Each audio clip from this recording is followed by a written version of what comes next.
Ndagusuje wo kuri Cyumuhuro Sport, ndagusuje kabisa, nkomeje kugushimira kubura ahangaha ukadusapotinga, kumva amakuru tukugezaho byose ukabishyiraho umucyo, ukavuga uti ngomba kuba ndi hano ku Muhuro Sports. Natwe rero tuje hano kufatanye na Winner Rwanda Bet, tuje hano kukugezaho amakuru agezweho mu transfer yo ku mugabane w'i Burayi, dore yuko ari byo bigezweho muri iyi minsi. Icyo usabwa wowe ni ugukanda subscribe, ukanda subscribe ugakanda kunzogera kugira ngo notification zose zaje zikugeraho yuko video yamaze kujya gute, yamaze kwa uploadingwa hano, ugahita uyikandaho ukumva ibyo twagize gute twaguteguriye. Icyo usabwa rero wowe ngiye kubwira ibintu tugiye kuganiraho. Ama transfer tugiye kuyaheraho, tugiye guhera mu ikipe ya Manchester United, tuva mu ikipe ya Manchester United tujye mu ikipe ya Chelsea, tuveyo tujye mu ikipe ya Arsenal na Liverpool, Man City ndetse n'ahandi. Ariko wowe icy'ingenzi manza ukore subscribe, banza rero ko wakanze subscribe, noneho uhitane kumbwira muri comments ati nabisoje nanjye nze mbigukorere, nta kibazo ntacyo bitwaye. Turahera mu transfer rero avuga mu ikipe ya Manchester United. Nkuko byari bimaze iminsi bivugwa, uwitwa Alejandro Garnacho bikuvugwa yuko agomba gusohoka mu gihugu cy'Ubwongereza, ariko we kubwe akaba atifuza gusohoka. Utagiye kwerekeza hehe? Murabizi ko umutoza wamutozaga mu ikipe ya Manchester United yitwa Erik ten Hag, akaba amwifuza, kandi murabizi ko Erik ten Hag yabonye akazi mu ikipe ya Bayern Leverkusen, yagiye asimbuye uwitwa Xabi Alonso wagiye gutoza ikipe ya Real Madrid. Uwitwa Alejandro Garnacho rero bikavugwa yuko agomba kwerekeza mu ikipe ya Bayern Leverkusen, ariko we akaba yatangaje ko atazasohoka mu gihugu cy'Ubwongereza. Cyakoze ngo yasohoka muri Man U, ariko agasohoka muri Man U yerekeza mu yindi kipe mu gihugu cy'Ubwongereza. Uwitwa Alejandro Garnacho rero murabizi neza yuko ari umuwinga w'ikipe ya Manchester United, wagerageje kwitwara neza muri ibi bihe ba Marcus Rashford ndetse na Jadon Sancho batari bahana ba Anthony, ariko bigaragara nkaho umutoza Ruben Amorim atamufitiye icyizere cy'ahazaza. Ubwo bikaba bivugwa yuko yitwa Alejandro Garnacho mu gihe ikipe ya Borussia Dortmund itamutwaye, ikipe ya Bayern Leverkusen yahita imwegukana. Ariko impamvu ikipe ya Borussia Dortmund isa naho yabivuyemo nuko yamaze gutangaza yuko uwitwa Jamie Boyne Gittens mu ikipe ya Borussia Dortmund agomba kuhaguma nkuko ikipe ya Chelsea yamwifuzaga. Ubwo rero biba bisobanuye yuko witwa Alejandro Garnacho agomba kwerekeza mu ikipe ya Bayern Leverkusen. Ubwo nuguteza tukareba ese Garnacho azerekeza mu ikipe ya Bayern Leverkusen, dore yuko amakipe menshi yaramushakaga, harimo ikipe ya Arsenal, za Tottenham, za Chelsea, za Aston Villa na za Galatasaray, Napoli n'aka kanya rero irimo ko ishaka kumusinyisha, ariko aka kanya biri kuvuga yuko ikipe ya Bayern Leverkusen akaba ariyo yifuza uwitwa Alejandro Garnacho kuva mu ikipe ya Manchester United. Tukiri mu ikipe ya Manchester United, uwitwa Anthony Mateus dos Santos biri kuvuga yuko ikipe ya Real Betis yifuza kumwishyura amafaranga, akaba yayisinyira, akaba umukinnyi wayo kuri permanent deal. Ugereranyije n'amafaranga Anthony yaguzwe, Manchester United yiteguye kuba yayagabanya, ikaba yareba yuko yamugurisha mu ikipe ya Real Betis. Ibyo byose ni ukubitegeza hamwe tukareba ko yagera gute yakoresha mu ikipe ya Real Betis. Anthony rero muramwibuka yuko yavuye mu gihugu cy'Ubuholandi, yashinaga mu ikipe ya Ajax Amsterdam. Rero ikipe ya Ajax nayo ikaba imwifuza cyane kugira ngo barebe yuko yayisubiramo, akajya kugira gute, akajya kwibera umukinnyi bundi bushya, dore ko ariho yavuye yerekeza mu ikipe ya Manchester United. Ese aka kanya ikipe ya Ajax ndetse n'ikipe ya Real Betis yari isanzwe imufite kunizanya, niye ikipe yaba ifite amahirwe yo kuba yamwegukana? Ibyo nabyo turabitegereza tubirebe. Ubwo aho ngaho ni mu ikipe ya Manchester United.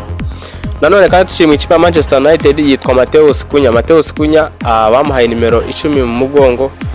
Rero bikaba bivugwa yuko ariyo azajya yambara, kandi nta kabuza agomba kuzajya yambara nimero 10. Ahubwo bikaba bivugwa yuko impamvu twabigarutseho nuko uwitwa Marcus Rashford bikomeje kugorana kureba ahantu azerekeza. Ese ni mu ikipe ya FC Barcelona?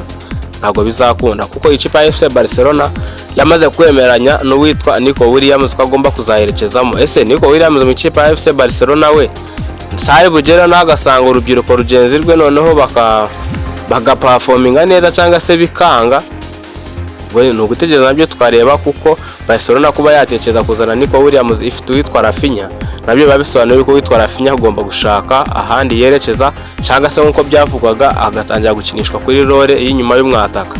Ibyo byose ni birimo kuvugwa hariya ku mugabane w'i Burayi mu makipe yanyu, ariko tukagera tubihuza na equipe ku yindi kugira ngo amatransfer duse naho tuyagendere turatwarira icyarimwe. Ikipe ya Arsenal amakuru arimo kuvugwa muri aka kanya biri kuvuga yuko ikiri muri race y'uwitwa Victor Gyökeres. Victor Gyökeres ejo twabigarutseho n'uyu munsi twabigarutseho, turavuga tuti impamvu birimo gutinda amakipe yombi ku mukinnyi nk'uyu nguyu ufite performance iri hejuru, ntabwo ikipe yapfa kumurekura gutyo. Ubundi muri release clause harimo miliyoni 50 n'izindi zirengamo, ariko suko Arsenal yaze kuzishyura, ahubwo ikipe ya Sporting Lisbon yaravuze ati nibyo mwazishyura, ariko twebwe tugende kuri performance y'umukinnyi yagize muri iyi sezo, ntabwo izo miliyoni ntabwo twazemera. Baravuga bati si dushaka miliyoni 100, ariko nano ntabwo dushaka miliyoni ziri munsi ya 80. Ikipe ya Arsenal ikavuga ati ku myaka 27 ugiye kuza tugusinyishe imyaka 3. Imyaka 3 tuzaguhemba wenda 250.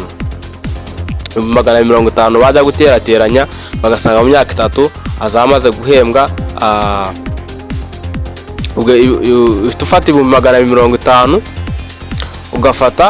ugafata iminsi igize umwaka, wenda ugafata iminsi igize umwaka, noneho ukayikuba inshuro 3, noneho ukayigabanya amafaranga yarasanzwe akora iki, yarasanzwe afata buri cyumweru, ugahita wumva yuko niba mugura miliyoni wenda 80, reka tuvuge ko ari 80, noneho ugasanga buri cyumweru azahembwa 250. Ikintu cya mbere bazareba, bazavuga bati Bukayo Saka arasanzwe ari muri equipe, amafaranga ntabwo yahembwa. Bazahita bavuga ati okay, niba uje ushaka kuza muri equipe wenda ukaba wifuza ko twaguhembe 250 cyangwa 300, no kubanza nato tukagira gute tukareba abakinnyi dufite baperforminga uburyo bitwara, bakavuga bati turabyemera twagutwara tukayaguhemba, ariko se ugezeho ugaforopinga byagenda biti. Ibyo byose rero amatransfer yo ku mugabane w'i Burayi barayitondesha, ntago babyuka mu gitondo bahite bafata ibag irimo amafaranga bayajyane, oya babitwaza gace. Ariko bikuvuga yuko ikipe ya Arsenal iracabirimo, ariko ikaba yifuza hagati y'uwitwa Victor Gyökeres ndetse na Benjamin Sesko, cyangwa se igatwara Victor Gyökeres na Oli Watkins, cyangwa se igatwara Benjamin Sesko na Oli Watkins. Ubwo bivuze yuko Arsenal mu mahitamo yayo ukuntu ameze, nitwara witwa Victor Gyökeres izatwara Benjamin Sesko, ariko nanone bikavugwa yuko nanone iramutse ishobora no kuyagura witwa Victor Gyökeres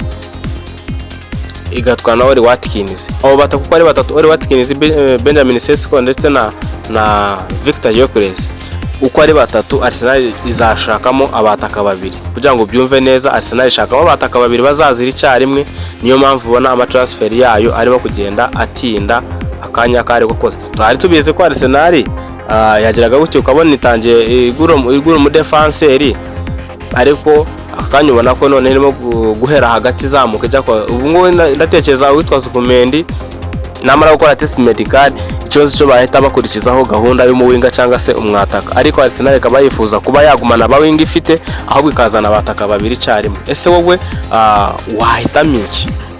Kuba Arsenal yagumana Martinelli, ikagumana Bukayo Saka, ikagumana Alejandro Trossard ndetse na Ethan Nwaneri, wahitamo iki kugira ngo bagurishemo umuwinga umwe muri Trossard kuri Martinelli, none bazana undi muwinga, no kuba babagumana ahubwo bakabazaniraho abataka babiri?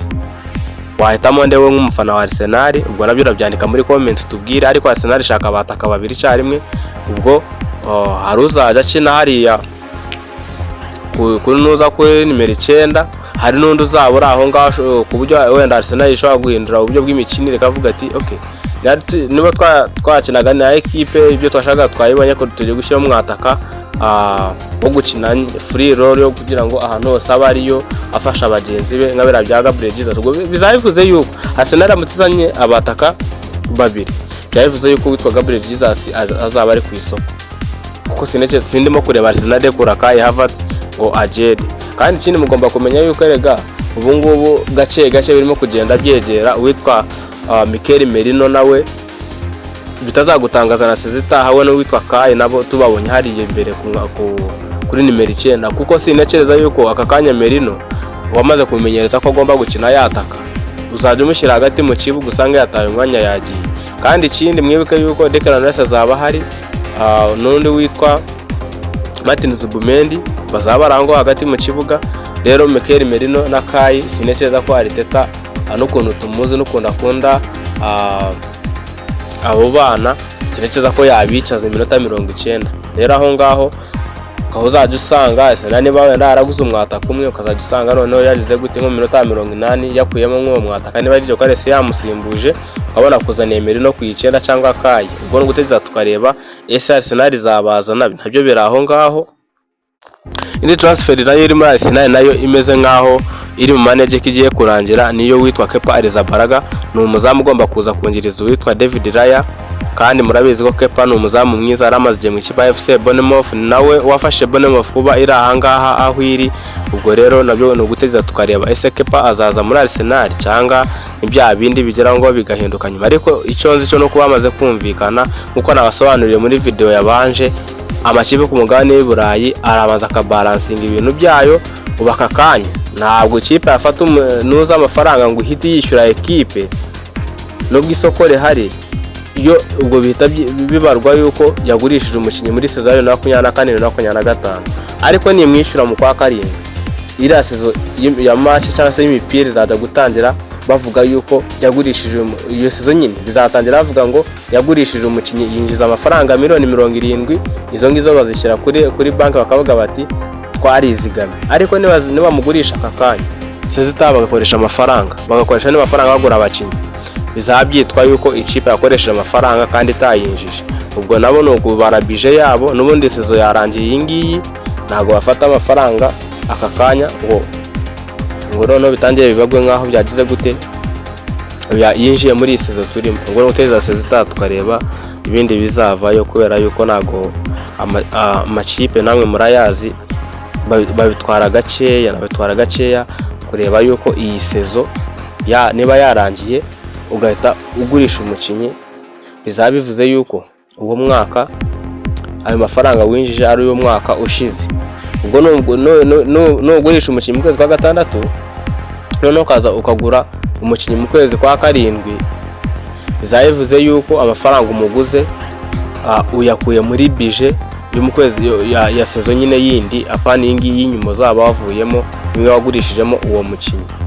Wenda kugira ngo byumve neza, umukinnyi wagurishije mu kwezi kwa mbere bamubara kwa mugurishije muri iyo sezo nyine urimo ako kanya. Iyo ugeze mu kwa 8 rero ukagura umukinnyi mu kwa karindwi, bahita babibara yuko waguze umukinnyi muri sezo yagize gute yatambutse. Ikintu gihita kibaho rero aho ngaho, ntago basabara ngo none se ngo yagurishije umukinnyi mu kwezi kwa mbere none ngo ikamugura mu kwa karindwi, ubwo si yari ifite amafaranga. Ibyo ntago babibara, bo babara niba yagurishije umukinnyi mu kwa karindwi nawe ugahita ufata amafaranga ukayagura mundi ntacyo bitwaye. Ariko numugurisha mu kwa gatandatu none ugahita ufata ya mafaranga ukavuga uti nzamugura umukinnyi mu kwa karindwi, bizaba mu kwa karindwi bizaba byitwa yuko watangiriye A0 uko nta mafaranga uko wakoze mu mafaranga wari ufite kuri konti, kuko ntabwo bita byitwa ngo wagurishije umukinnyi mu kwezi kwa gatandatu none ngo wahise uyagura mu ndi mukinnyi. Ayo ngaho abarwa nka sezo irangiye. Ubwo rero niyo mpamvu ubona amakipe yose niba Arsenal yumvikanye n'uwitwa Victor Gyökeres amafaranga bakavuga ati niba ari $80,000,000, ekipe nayo ihita ivuga ati kwechi tutaprofita ayo mafaranga bikazabarwa ko twayinjije muri sezita iriya sezo nyine tugiye kujyamo. Niba Arsenal iramutse yishyuye mu kwezi kwa karindwi, Sporting ubwo sezizatajya Sporting yinjije $80,000,000. Urumva ako kantu, ubwo bizabibagwa ngo yinjije $80,000,000 itarashyiraho amafaranga yinjiza mu mikino mu mwaka w'imikino. Ubwo nanone yinjije wenda $200,000 mu mwaka w'imikino, izahiteranye za $80,000,000 yagurishije Victor Gyökeres. Ariko nimugurisha mu kwezi kwa gatandatu noneho umwaka sezitaha iri butangire ikarangira yinjije $200,000, nizo bazabara, kuko iza Victor Gyökeres zo ntabwo bazazibara kuko wamugurishije muri sezo yabanje. Ubwo ni gutyo bimeze, niyo mpamvu amatransfer agenda atinda. Wenda twebwe twabona ko nako bitarimo kurangira, kandi wenda hari utubazo wenda tutize gute tukirimo aho ngaho. Reka nizere ko twasobanukiwe aho ngaho. Ubwo rero ni gutyo bimeze. Ikipe yawe yaguze, ikipe yawe yamaze kugura, nuza kubireba neza ni ya kipe yagiye mu gikombe cy'isi cy'amakirebe. Ni ya kipe yagiye mu gikombe cy'isi cy'amakirebe. Ubwo ibyo byose ugomba kubimenya. Niba Liverpool yaraguze, murabizi ko nawe yagiye mu gikombe cy'isi cy'amakirebe. Niba Man City yaraguze, yagiye mu gikombe cy'isi cy'amakirebe. Niba nuza Chelsea yaraguze, yagiye mu gikombe cy'isi cy'amakirebe. Nyine niyo mpamvu ubona Chelsea yazanye Liam Delap no ku mukino ubanza w'igikombe cy'amakirebe cy'isi cy'amakirebe agatatanga assist. Ni ibyo ngibyo rero. Iri soko ryari ry'amakipe yagiye mu gikombe cy'isi cy'amakirebe, ariko nandi naga profitiramo akaba yagura. Ariko ubundi ubusanzwe amakipe atazajya mu gikombe cy'isi cy'amakirebe wenda ngo atekereza ko yakwinjiza andi mafaranga, ntago wayibwira ngo mu mukinnyi wawe umwishyure mu kwezi kwa gatandatu. Ahita akubwira ngo twumvikanye byarangiye, tegereza ku itariki ya mbere yo kwa karindwi aba ari buzatwara umukinnyi nawe uduha amafaranga yawe. Icyo cyumvikanye neza, reka nizeye ko twacumvikanyeho. Niba wumva wanyuzwe, andika muri comment. Umbwire niba koko ikintu twavuganyeho, cyangwa se niba wasobanukiwe iyo mpamvu amadira atarimo kurangira y'abakinnyi. Andika muri comment umbwire uti nabyumvishe, nanjye biraza gutuma menya yuko abantu twari kumwe banyumvishije. Ubwo icyo ngicyo ni ikintu cyari gihari, kandi cyari gihangayikishije abafana benshi, bavuga ngo Manchester United itarimo kuzana undi mwataka. Manchester United ishaka uwitwa Hugo Ekitike. Ni umukinnyi ukinira mu gihugu cy'Ubudage, mu ikipe ya niba nibuka neza ni mu ikipe ya Eintracht Frankfurt, kandebe neza. Hugo Ekitike rero Manchester United iramushaka kandi yabishyizemo imbaraga cyane. Ubwo ni gutyo bimeze. Kanya tugezeho ikipe ya Chelsea ishaka uwitwa Victor Osimhen.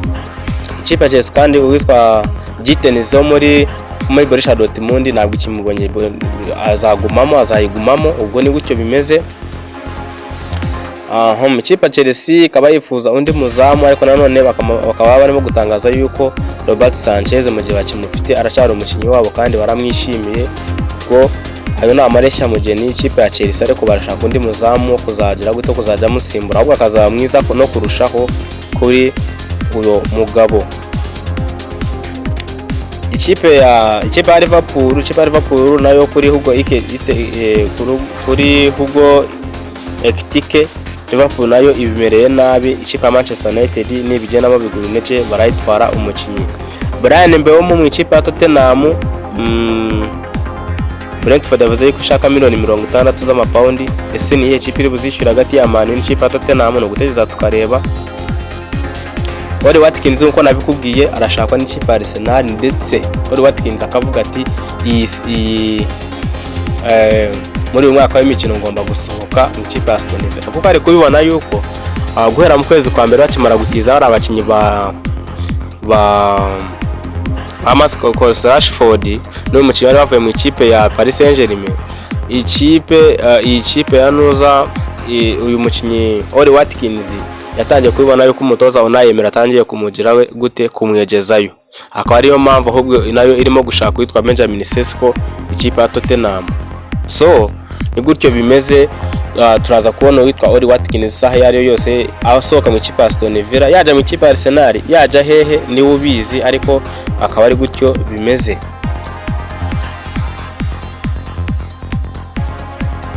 Mu ikipe ya Manchester City, uwitwa Kyle Walker umutoza David Moyes aramushaka mu ikipe ya Everton. Kyle Walker rero tugiye kumana mu ikipe ya Everton, sezitaha natagira igihinduka. Ese bizakunda? Uteza tukareba Kyle Walker. Sinzi mpamvu andi makipe akomeye atarimo kumutekereza. Ubwo ni gutyo bimeze. Kyle Walker dushobora kuza kumana mu ikipe ya Everton.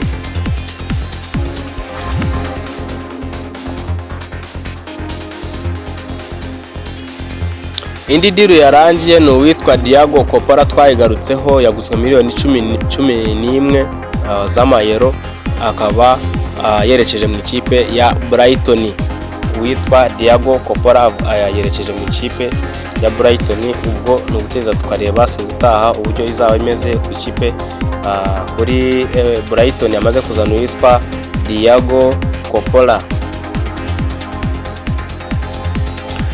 Andi makuru ahari, ejo ku munsi wo kuwa gatatu dushobora kuzabona fixtures cyangwa se kalendari y'imikino ya sezitaha. Ejo kuwa gatatu rero dushobora kuza kuyibona hatagize igihinduka. Kalendari ya Premier League ubwo ni gutyo bimeze. Ubwo turaza kuba tureba Arsenal izahura n'iyihe kuri match ibanza, izasozana n'iyihe. Ibyo byose dushobora kuzabimenya ku munsi w'ejo hatagize igihinduka ku munsi w'ejo kuwa gatatu. Byose rero muzabisanga hano ku Muhuro Sports. Kora subscribe kandi kunzogera dukomeze tubane 5-5. Rero nakubwira ngo ikintu cya mbere ugomba kumenya ni ukuvuga ngo iyitwa Winabet Rwanda ni betting nziza, ni company ya betting ushobora kuba wategaho mu mikino yawe ukaba wakorera amafaranga ndetse ukareba ko wakabya inzozi zawe na Winabet. Rero ikintu ngiye kubabwiraho nuko ngiye kubabwira aka kantu. Ngiye kukubwira niba ukoresha Winabet, ni ibintu niyemeje buri munsi. Tugiye gufata iminota 3 cyangwa 5, oya ni iminota 4, turebe match zihari zakinye ndetse n'izishaka gukina mu kanya gatoya. Reka mbarebere ko match zirimo gukina aka kanya, nawe urahita wumva icyo Winabet ikubikira ikuzigamiye. Winabet rero niyo company nziza yo gutegaho imikino, izindi zose zirakubeshya. Nk'ubu ikintu ugomba kumenya aka kanya, match zirimo kuba ikipe ni ku munota 51 muri ero y'abateneje imyaka 19. Ikipe y'Ubudage iri imbere n'ibitego 5-1 cy'Ubwongereza. Ubwongereza babutsinze ibitego 5 ku munota 52. Ese match iraza kurangira gute? Ubwo nawe uraza kuba ukurikirana urebe kuri Winabet. Niba rero washyizemo Ubudage kuri ku ipari yawe muri Winabet, ndizera ko ipari yawe yagenze neza kuko Ubudage bufite ibitego 5 ni ku munota 52. Izindi match zihari kamaze mbarebere izingizi zisa naho zarangiye kugira ngo uze kubyumva neza. Muri ero y'abateneje imyaka 21, Ubufaransa bwatsinze ibitego 4-1 butsinda ikipe y'igihugu ya Pologne cyangwa se Poland y'abateneje imyaka 21. Ubwo naho niba bahaye Ubufaransa, ipari yawe imeze neza. Ikindi muri Winabet bari kutwereka yuko Portugal yatsinze ibitego 4-0 itsinda Georgia y'abateneje imyaka 21. Aho naho reka nizere yuko ibintu wabikoze neza. Ubwo kuri Winabet niba bafashe Ubudage, aho ni ku ipari, nibagiye muri Winabet ugafata Ubudage gutsinda, noneho ukongera ukabugerekaho Ubufaransa bw'abateje imyaka 21, ukongera ukabugerekaho Portugal y'abateje imyaka 21 zose zatsinze. Ubwo niba ipari yawe niba yariye muri Winabet, aho ngo menya yuko izo match zagize gute, zarangiye neza, zatsinze. Portugal yatsinze ibitego 4-0, Ubufaransa butsinda ibitego 4-1. Aho ni muri ero y'abateneje imyaka 21.